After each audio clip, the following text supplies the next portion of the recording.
بسم اللہ الرحمن الرحیم۔ السلام علیکم دوستو۔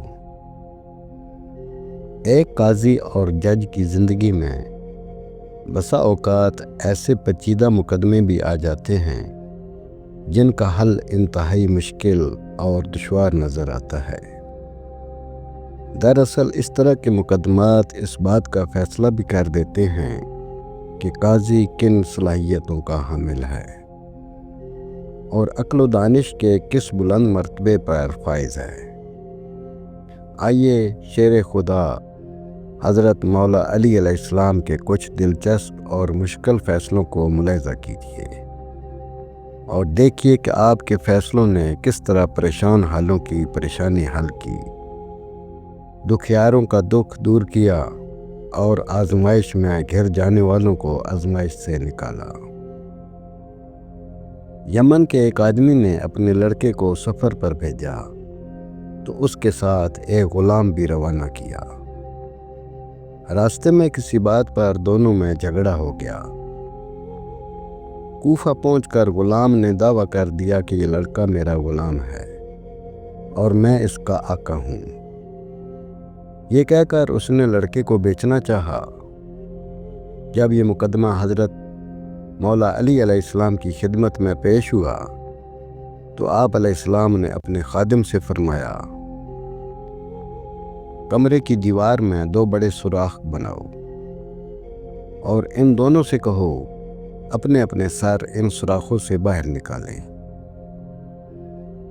جب دونوں نے اپنے سر سوراخوں سے باہر نکال لیے تو حضرت علی علیہ السلام نے خادم سے فرمایا، رسول اللہ صلی اللہ علیہ وآلہ وسلم کی تلوار لے آؤ۔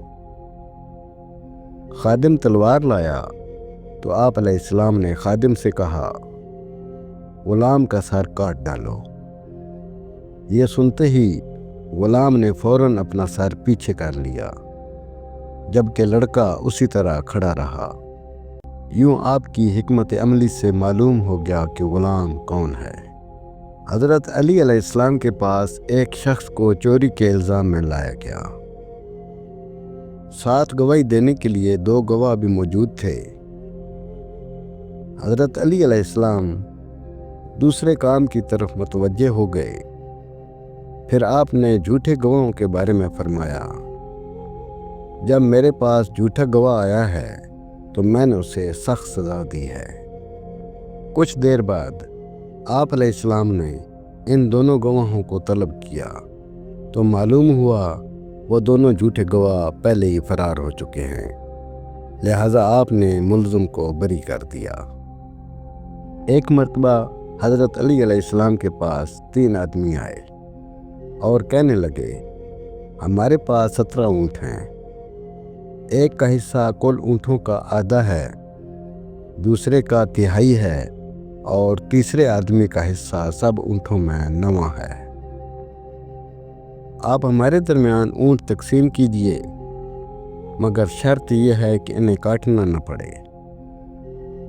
حضرت علی علیہ السلام نے بیت المال سے 1 اونٹ منگوایا۔ اب 18 اونٹ ہو گئے۔ پہلا شخص جس کا حصہ تمام اونٹوں میں آدھا تھا اسے 18ویں کا آدھا یعنی 9 اونٹ دے دیے گئے۔ دوسرا شخص جس کا حصہ تہائی تھا اسے 18 کا تہائی یعنی 6 اونٹ دے دیے گئے۔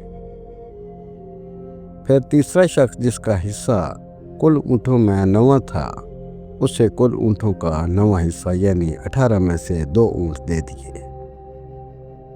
اس طرح آپ علیہ السلام نے حسن تدبیر سے ایک مشکل مسئلے کا فیصلہ کر دیا اور 9، 6 اور 2 اونٹ ملا کر کل 17 اونٹ ان تینوں میں تقسیم بھی کر دیے اور کسی اونٹ کو کاٹنا بھی نہ پڑا۔